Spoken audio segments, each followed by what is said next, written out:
गाय भारत की संस्कृति का अभिन्न अंग।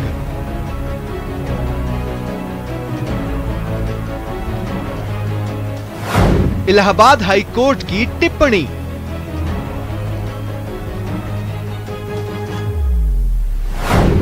गाय को राष्ट्रीय पशु घोषित किया जाना चाहिए।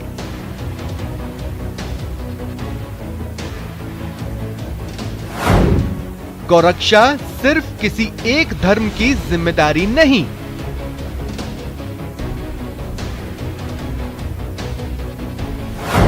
जीवन का अधिकार मारने के अधिकार से ज्यादा ऊपर।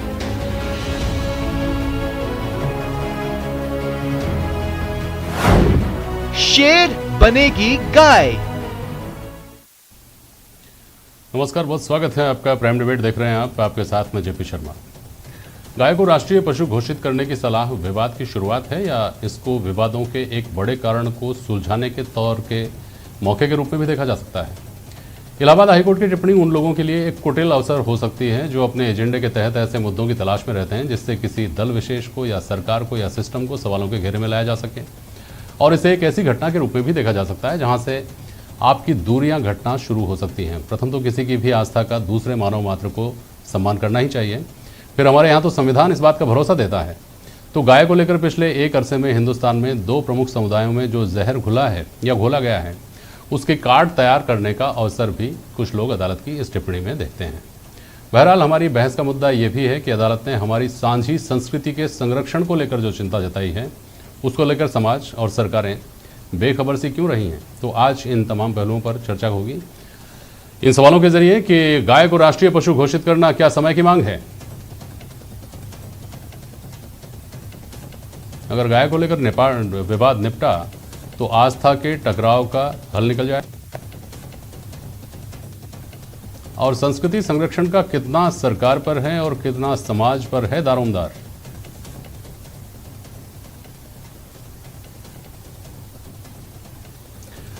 काजी असगर अली साहब हैं हमारे साथ, डॉक्टर रतन बिश्नोई जी हैं, आप समाजशास्त्री हैं, पवन शर्मा जी हैं, आप धर्माचार्य हैं, और सुप्रसिद्ध वकील हैं एडवोकेट ए के जैन हमारे साथ। बहुत स्वागत है आप सभी का। पहले टिप्पणी ले लूँ आपकी पवन जी और असगर अली साहब, उसके बाद शुरुआत करता हूँ। असगर अली साहब, इस्लामिक जगत इस टिप्पणी को किस तरह से देखता है? सर, आमतौर पर यह समझा जाता है कि इस्लाम जानवरों की रिस्पेक्ट नहीं करता, जो कि बिल्कुल एक गलत बात है। क्योंकि अगर कुरान मजीद हम देखें तो कम से कम भी नहीं तो 30 जानवरों का उसके अंदर जिक्र आया है, और 5 जानवरों के नाम से तो चैप्टर हैं। और आपको जानकर हैरानी होगी कि काऊ के नाम से, गाय के नाम से भी चैप्टर मौजूद है। मैं ये कहना चाहता हूँ कि गवर्नमेंट हमेशा कानून तो लाती रही। ये नेहरू जी के टाइम पे भी कानून था, 1961 में भी हमने कानून बनाया, लेकिन कानून के ज़रिए से ये सब चीज़ें रुक नहीं सकी। हम देखते हैं कि गोकुल आयोग बना, उसके अंदर सारी चीज़ें हमने चाहा कि इसको एग्रीकल्चर डिपार्टमेंट के तहत लेकर एक अच्छा खासा बजट दिया कि इसके ज़रिए से हम गायों की सुरक्षा कर सकें या उसकी रक्षा कर सकें। इसके अलावा अगर मैं देखूँ तो नेशनल काऊ कमीशन, वो अभी रिसेंटली बना, उसके तहत भी काम किए गए। लेकिन देखने में ये आता है कि हुकूमत की मंशा कुछ और है। जहां हम दूध निर्यात में सबसे नंबर 1 है पूरे भारत, पूरे वर्ल्ड में, वहीं हम बीफ निर्यात में भी नंबर 2 पर है। तो ये दोहरी राजनीति है। यानी कि मैं ये कहना चाहता हूं कि करना आपको चाहिए लेकिन आप करते नहीं है, और बताते ऐसे है कि हम करना चाहते हैं। अच्छा, अगर ये रास्ता निकले, अदालत की सलाह पर ही निकले, समझिए कि राष्ट्रीय पशु घोषित कर दिया जाए, हाँ, इससे तो पहले भी उसके बाद तो राष्ट्रीय पशु के तौर पर जिस तरह का संरक्षण मिलना चाहिए उस तरह का मिलेगा ही मिलेगा। देखिए, मैं ऑलरेडी बता चुका हूं कि नेशनल काऊ कमीशन के तहत खुद सुप्रीम कोर्ट ने यह फैसला दिया था कि काऊ का संरक्षण होना चाहिए और उसका बचाव होना चाहिए, और इसके लिए अच्छा खासा बजट रखा था। एक फार्मर जो कि जब तक गाय उसके लिए अच्छी प्रतिफल देती है तब तक वो उसके लिए महत्वपूर्ण होती है, और जहां उससे उसकी इकोनॉमी बंद हुई वहां उसके लिए वो बेकार हो जाती है। इसीलिए दिया गया था कि आप उनको स्कॉलरशिप दें और उनको वो गाय का संरक्षण कर सके, ऐसी गायों का खासकर जो कि हम देखते हैं कि उनके काम की नहीं है, प्रतिफल नहीं दे रही है। अब उनके पास रास्ता नहीं होता सर, वो तो उसको बेचेंगे। पवन जी बोलिए। देखिए, गाय और हमारी संस्कृति दोनों ही एक सिक्के के दो पहलू हैं। गावो विश्वस्य मातरः, गाय मतलब एक धर्म का ही नहीं, पूरे गावो विश्वस्य मातरः, गाय समस्त विश्व की माँ है। तो गाय का संरक्षण, गो संरक्षण और गो संवर्धन, जब तक हमें गाय दूध देती है हम उसका संवर्धन करते हैं, हम उसे काम में लेते हैं। और गाय का दूध तो हर किसी व्यक्ति के लिए उपयोगी होता है। हाँ। और फिर उसका संरक्षण करना, अगर गाय वृद्ध हो गई तो उसकी सुरक्षा कैसे की जाए, सड़कों पे गाय कैसे ना घूमे।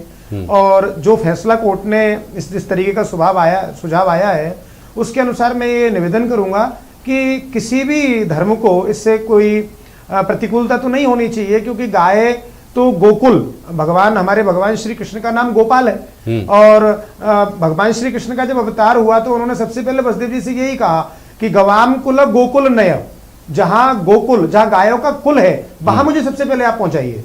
तो भगवान श्री कृष्ण गोकुल में गए थे सबसे पहले।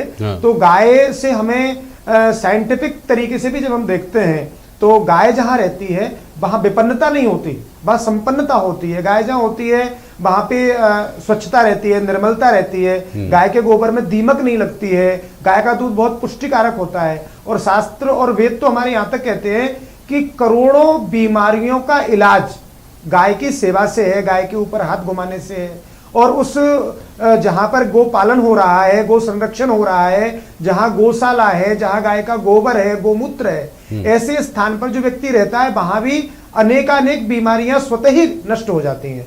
तो गाय के प्रति, तो गाय को तो जैसे राष्ट्रीय पक्षी हमारा मोर है, उसी प्रकार से गाय को तो राष्ट्रीय पशुपांग जाए, मतलब गौ माता को तो राष्ट्रीय पशु घोषित कर दिया जाए। और साथ में इसका संवर्धन और संरक्षण दोनों ही पहलुओं पे ध्यान दिया जाए, ताकि सरकार की जिम्मेदारी में, सरकार के दायरे में उसका दायित्व आ जाए। समाज का कोई दायित्व नहीं। जो गायें आपने कहा उसमें असगर अली साहब ने भी कहा, आपने भी कहा, और एक व्यावहारिक बात है जो हमको देखने में आती है। एक मिनट असगर अली साहब, आप बोलिएगा अपनी बात। ये देखने में नहीं आता क्या पवन जी कि गाय जब तक दुधारू होती है ना, तब तक तो उसका संरक्षण, संवर्धन, उसके गुण लक्षण सब अच्छे लगते हैं। बाकी आप और हम देखते हैं कि गौशालाओं में किन गायों को भेज दिया जाता है और गौशालाओं में उनकी क्या स्थिति होती है, सड़कों पर आवारा घूमने वाले गायों की क्या स्थिति होती है, और दुर्घटनाग्रस्त गायों की तरफ श्रद्धावान, आस्थावान, सोशल मीडिया पर आवाज़ उठाने वाले लोग गौ सेवा के लिए, वो उनको देख करके मुंह फेर करके चले जाते हैं। तो ऐसी स्थिति में एकमात्र चारा ये तो नहीं बचता है कि गाय को राष्ट्रीय पशु घोषित किया जाए और फिर सरकार की जिम्मेदारी बन जाती है, जैसे मोर को लेकर है अभी। क्यों पवन जी? नहीं, देखिए इसमें दो तरीके से काम होगा कि एक तो जो लोग गाय पालन कर रहे हैं, गो पालन कर रहे हैं, उनकी पहला दायित्व तो उनका है, क्योंकि हमारा भारत तो कृषि प्रधान देश है। यहाँ पर ज्यादातर लोग गोपालन, कृषि पालन, मतलब पशुपालन करते हैं। तो गाय के प्रति एक कानून लेके आना चाहिए कि जहां पर गाय, जो लोग गोपालन कर रहे हैं, वो ऐसे ही दूध लेने के बाद में गायों को न छोड़े, उस पे आदमी को दंडित किया जाए। और जो गौशालाओं में गाय जा रही हैं, तो ऐसे कितने लोग हैं जो दूध तक तो उनके साथी होते हैं और उसके बाद उन्हें छोड़ देते हैं या रोडों पे छोड़ देते हैं। तो इसका एक सिस्टमेटिक तरीके से हमारे भारतवर्ष में इसका कानून आए और इस पे ये विचार किया जाए पूरे तरीके से, सरकार भी करे और प्रत्येक जनमानस इस बात को करे, पहल करे इसकी कि गाय सड़कों पे न घूमे या दूध लेने के बाद में गायों को गौशालाओं में छोड़ दिया जाए। इसको अपराध मानना चाहिए। इस तरीके से जो लोग आस्था अगर है तो उस आस्था को निभाने की जिम्मेदारी जो आस्था रखता है उस व्यक्ति की है। आपकी आस्था पूरी हो, इसके लिए बाकी लोग काम करें, चाहे वो सरकार हो चाहे समाज हो, तो फिर वो बात नहीं बनेगी। आप कुछ कहना चाह रहे थे काजी साहब, बोलिए।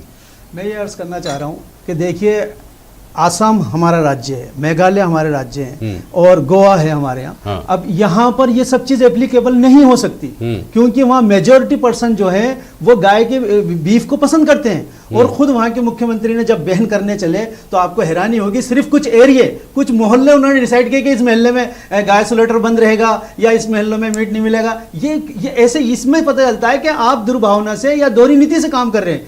आप पूरी तरह से, अच्छा फिर सिर्फ गाय क्यों राष्ट्रीय पशु बने? और भी ऐसे कई पशु पक्षी हैं जिससे कई मुफीद हैं, जिनसे कई फायदे हैं, जिनसे कई फायदे हो सकते हैं, उनको भी हम बना सकते हैं। लेकिन सवाल यहाँ पर यह है कि गाय को आस्था के तौर पर अगर देखकर आप एक स्पेशली उसको ऐसा कर देते तो वहां प्रॉब्लम हो जाती है। लेकिन यह प्रॉब्लम आपको वहां नहीं होती कि जहां पर नेपाल, जो कि एक हिंदू राज्य है, हिंदू राष्ट्र कहा जाता है, वहां हजारों की तादाद के अंदर हर चौथे साल के अंदर जब वो फंक्शन होता है, हजारों की तादाद में वहां पर जो है जानवर काटे जाते हैं, उनकी बलि दी जाती है, यानी मुर्गा, पीगन और क्या नाम है आपका बकरा और गाय, ये सब चीजें। इसीलिए वर्ल्ड की जितनी भी संस्थान है, जो भी ये पीटा है, उन्होंने इसका ऑब्जेक्शन उठाया।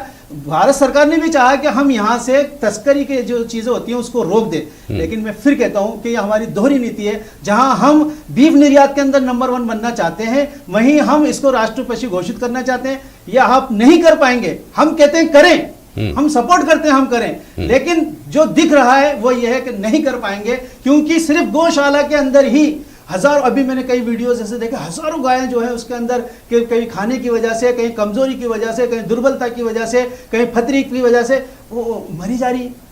पहले तो अब चलो ठीक है, अब रोड पर नहीं दिखती, अब लेकिन वहां दिखती है। लेकिन ये मैं कहना चाहूंगा कि हमने पहले ही उसके प्रोटेक्शन के लिए बहुत सारे कानून बना रखे हैं, खुद सुप्रीम कोर्ट के आदेश पर बना रखे हैं, एग्रीकल्चर के तहत अच्छा खासा बजट मौजूद है। मैं कह रहा हूं वो पैसा आप किसानों को दे। ठीक है, ऐसी गाय को बेचते क्यों है? आपने दोनों जो हमारे पैनलिस्ट हैं उनको सुना जी, पहले तो मैं आपके मन में क्या आ रहा है वो सुनूं, उसके बाद में फिर मैं सवाल करूं। बोलिए रतन जी। शर्मा जी, ये एक बड़ा मुद्दा है और इसको कई एंगल से देखना पड़ेगा।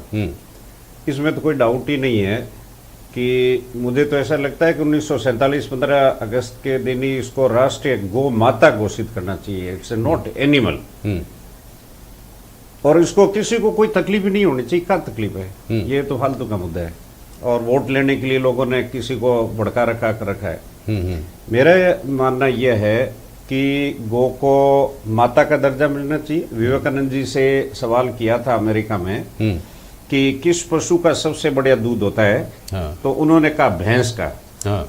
तो वो फॉरेनर्स थे, उनको बड़ा ताजुब हुआ। उन्होंने कहा कि आप तो गाय को सबसे बढ़िया मानते हो, तो क्या वो गाय जो है एनिमल नहीं है, वो हमारी माता है, माँ है, और उसमें हजारों तरह की बीमारियों का इलाज है। हिंदू संस्कृति, हिंदुत्व है, हजारों साल पुराना सनातन एक धर्म है, ये मजहब नहीं है। मजहब क्रिएट होते हैं, धर्म क्रिएट नहीं होता, उसका अच्छा। एक आविष्कारक नहीं होता, कोई उसका फाउंडर नहीं होता। तो हिंदुस्तान में हिंदुत्व के लिए गंगा, गीता और गौ माता के बिना रह क्या जाएगा? लेकिन हिंदुस्तान सिर्फ हिंदुओं का तो नहीं है ना। नहीं, सब सारे हिंदू है। तो जो हिंदुस्तान, यही तो गलतफहमी है, लोगों को पढ़ते नहीं है। ये हिंदू शब्द, हिंदुत्व शब्द है, किसी सनातनी ने इन्वेंट नहीं किया सर। ये अरब देशों के लोगों ने सिंधु नदी को हिंदू नदी बोलते हैं, उसके एक साइड में रहने वाले सभी लोगों के लिए हिंदू शब्द यूज किया, ज्योग्राफिकल टर्म है। ये कौन कहता है कि ये रिलीजियस टर्म है? ऑनरेबल सुप्रीम कोर्ट ने आज से 30 साल पहले क्लियर कर दिया, Hindutva is a way of life. तो इसको धर्म, किसी हिंदू धर्म और नॉन हिंदू धर्म से जोड़ना मूर्खता है। ये तो वोट लेने के लिए लड़ाने की बात है, उसमें तकलीफ क्या है? और अगर हिंदू राष्ट्र एक ऐसा देश है जहां 100 करोड़ हिंदू वहां रहते हैं, और अगर उनकी आस्था हजारों सालों से है, वैदिक रूप से है, गाय का सांस्कृतिक महत्व है, आर्थिक महत्व है, अगर उसको राष्ट्रीय महत्व कहता हूँ, एनिमल क्या है, मां घोषित करना चाहिए, क्या तकलीफ है, क्या दिक्कत है? ठीक है, वापस आता हूँ आपके पास। एडवोकेट ए के जैन साहब, पहले आपसे समझें कि इस टिप्पणी की सिग्निफिकेंस क्या है, फिर मैं सवाल करूं। जैन साहब।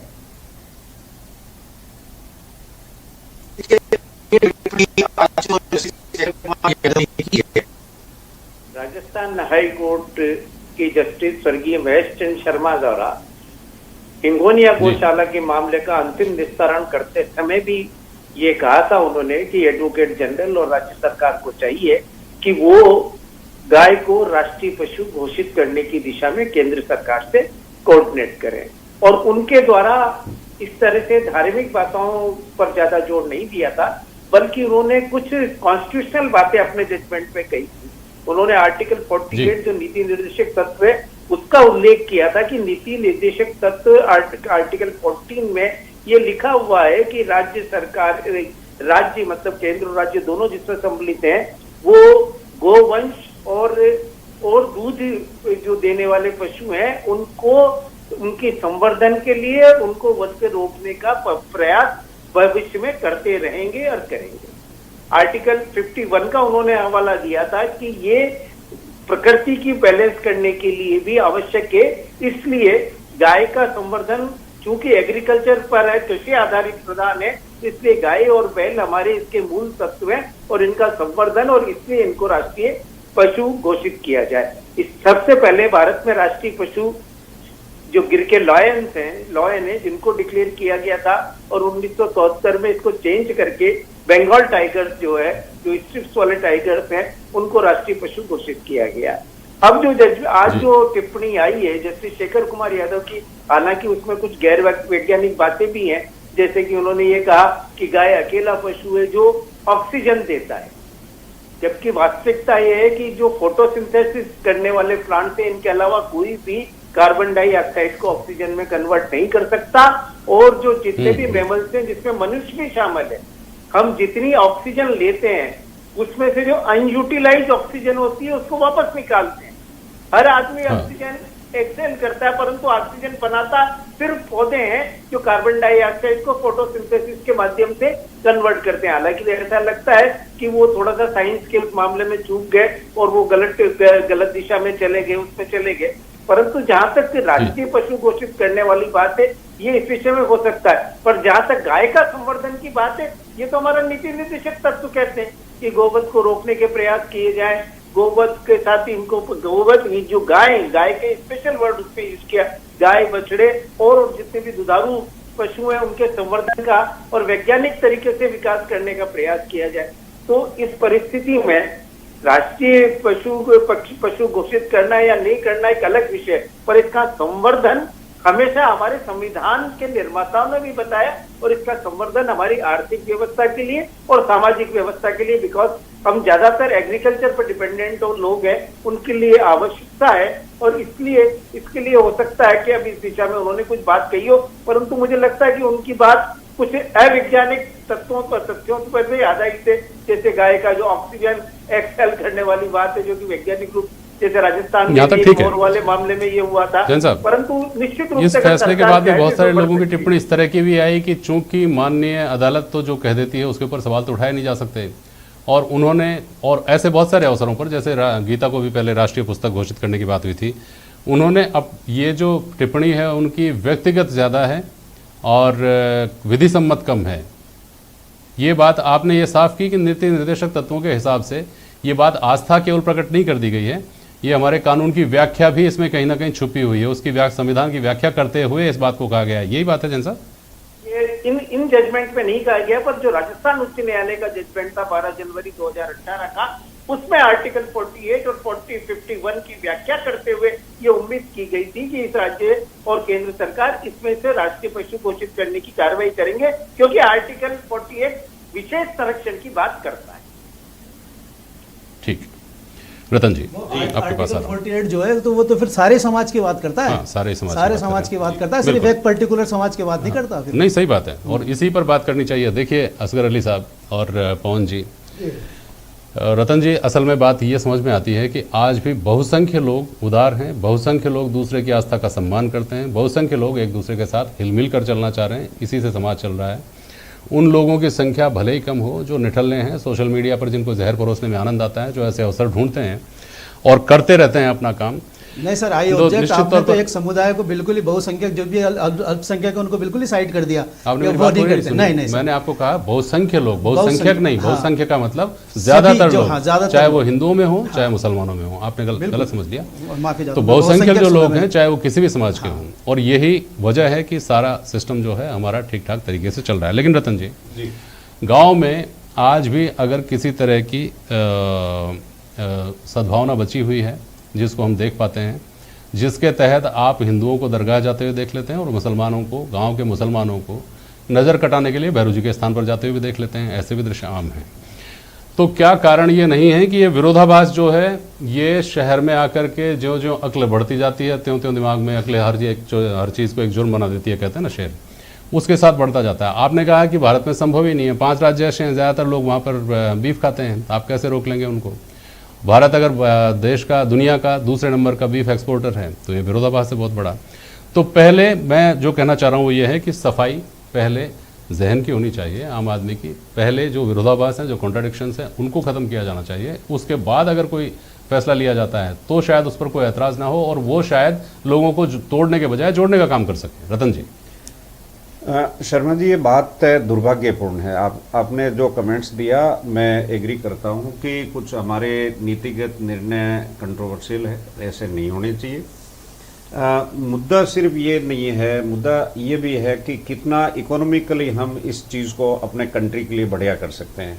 आस्था की बात अपनी जगह है, इकोनॉमिकली मैं आपको एक उदाहरण देके बताऊँ। साइंटिफिक की बात करते हैं, मुझे नहीं पता जैन साहब ने क्या बताया लेकिन नासा ने ये क्लियर किया है, अमेरिका की हजारों लाखों हेक्टेयर जमीन बेकार हो गई, बेरन लैंड हो गई है, और उसकी केमिकल उसकी वजह से, खाद की वजह से। हाँ जी। और नासा ने आखिर में ये रिसर्च किया, टेस्टेड किया है कि सिर्फ गौमूत्र या गौ माता की जो खाद है उससे जमीन रिक्लेम हो सकती है, बाकी नहीं हो सकती। मेरा ये कहना यह है कि definitely legal and political side पे हमें कुछ कंट्रोवर्शियल चीजों को कम करना पड़ेगा, इसको पॉलिटिसाइज करने से कोई फायदा नहीं। दूसरा यह है कि अगर इसको ये स्टेटस मिलता है नेशनल लेवल का, तो गो प्रोटेक्शन और ज्यादा बढ़िया तरीके से होगा, और इसके ऊपर जो पॉलिटिक्स हो रही है वो भी बंद होगी। और दूसरी बात यह है कि आज हम डेमोक्रेसी में रहते हैं, और डेमोक्रेसी का मतलब है कि जहां अधिक लोग जिस चीज को चाहते हैं, चाहे वो किसी भी देश में हो, हाँ। उस चीज का मान सम्मान, उसकी सेंटिमेंट्स का ध्यान रखने में कोई बुराई नहीं है। आज अगर 100 लोग हैं, 80 लोग, 90 लोग किसी चीज को अगर अच्छा मानते हैं या उनकी भावना है, तो उस भावना को अगर अपन आगे बढ़ाते हैं तो कहाँ कोई दिक्कत आपकी बात को इस तरह से विस्तार दिया जा सकता है क्या कि उपयोगिता पर बहस ही क्यों हो? जब आस्था की बात है तो फिर उपयोगिता पर बहस क्यों? नहीं, दोनों हो सर, दोनों हो। हम केवल आस्था, ब्लाइंड आस्था भी तो हो सकती है, पत्थर की पूजा कोई हो सकती है, उसमें भी हो सकती है। हम ये कहते हैं कि साइंटिफिक भी है, आस्था वैज्ञानिक भी होती है सर, ऐसी क्या बात है। आज अगर आज आप देखिए कि अमेरिका की नासा की संस्था वो कम तो है नहीं, वो किसी एक धर्म की नहीं है, किसी दूसरे नहीं है। भारत के सारे लोग, बहुत सारे लोग 40% वहां काम करते हैं, दुनिया के लोग करते हैं। तो हम ये कहते हैं कि आस्था का भी विषय है सर। भारत की संस्कृति आज हजारों साल पुरानी है। आज दूसरी संस्कृति, आज क्रिश्चियन को ले लो, 2021 साल हो गए, हमारे मुसलमान भाइयों को ले लो, 1500 साल हुए। हिंदू संस्कृति हिंदू धर्म का प्रतीक ही नहीं है, हिंदू संस्कृति हिंदुत्व का प्रतीक है। ठीक है। और मैं ये कहता हूं कि हिंदुत्व शब्द भौगोलिक शब्द है, इसको गलत रूप से लोगों में फीड किया, ये हमारा दुर्भाग्य है, चाहे इस साइड से हो चाहे उस साइड से हो। ये कंसेप्ट दूर करिए, क्या तकलीफ है अपन को? आस्था भी बनी रहे, अपनी उपयोगिता दोनों बनी रहे, और उसमें कंट्रोवर्सी कहाँ आती है? कोई कंट्रोवर्सी की बात नहीं। ठीक, बहुत शुक्रिया आप सभी का आज प्राइम डिबेट में शामिल होने के लिए। आज के लिए बस इतना ही, नमस्कार।